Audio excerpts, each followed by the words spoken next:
Hablemos hoy de una de las civilizaciones, para mí, más fascinantes y complejas de la historia, la azteca. Pero a ver, no vamos a verla como si fuera un simple capítulo en un libro de texto, ¿eh? Vamos a pensar en ella como lo que fue. Un universo vibrante que de repente fue borrado de la existencia. Así, de forma abrupta. Y dejó un eco que, la verdad, resuena hasta el día de hoy. Y para que nos demos una idea de la magnitud de lo que se perdió, solo hay que ver esto. Miren la línea de tiempo. Se funda la civilización en 1345 y es conquistada en 1521, menos de 200 años. O sea, fue un ascenso meteórico, pero también una caída increíblemente dramática.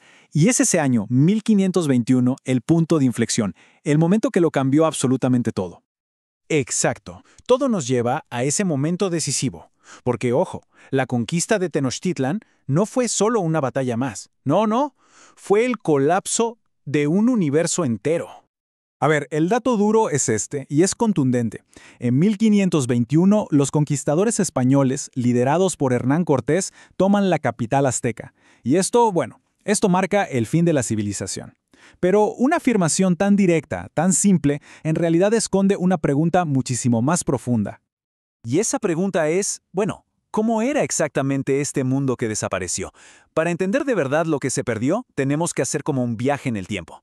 Vámonos justo antes de la caída, para explorar la maravilla que era el mundo azteca en su máximo apogeo.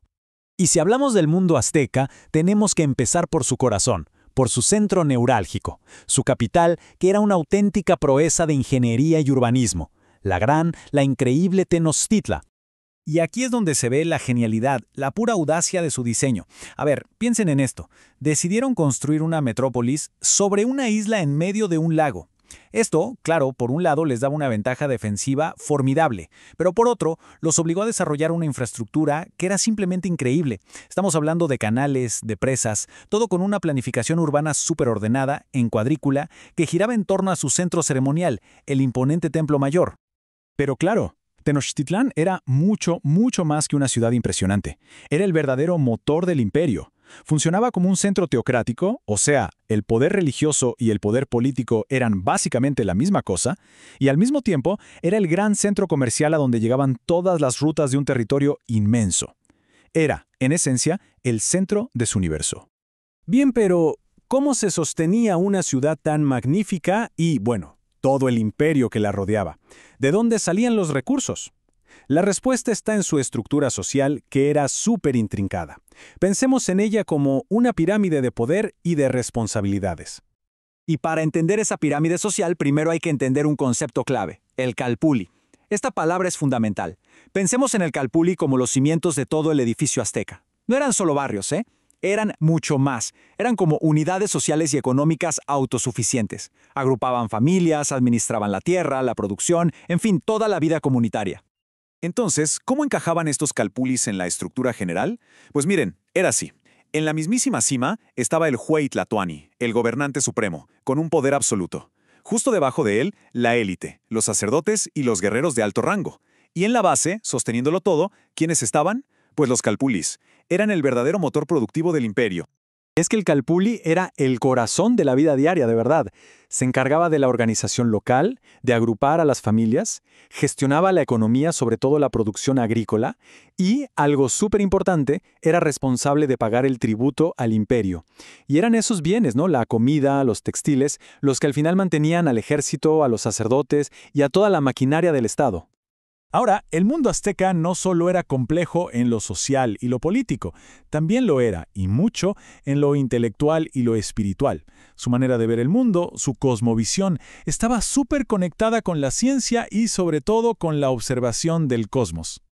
Y un ejemplo perfecto de esto es su sistema de calendarios, que era increíblemente sofisticado. Fíjense, no tenían uno, tenían dos, y funcionaban al mismo tiempo. Por un lado estaba el calendario solar, de 365 días, que usaban para la agricultura, para la vida diaria, lo práctico. Y por otro, el calendario ceremonial, de 260 días, que marcaba el ritmo de los rituales religiosos de las ceremonias. Esta dualidad es clave para entenderlos, la unión perfecta entre lo práctico y lo sagrado. Y bueno, esta sofisticación que tenían para medir el tiempo también la vemos en su forma de contar.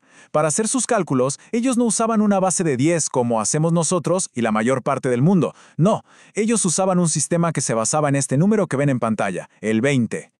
Así es, era un sistema vigesimal, o sea, de base 20.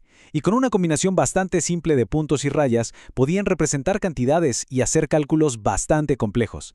Esto nos demuestra que tenían una forma muy distinta de conceptualizar las matemáticas, una que estaba perfectamente adaptada a lo que ellos necesitaban.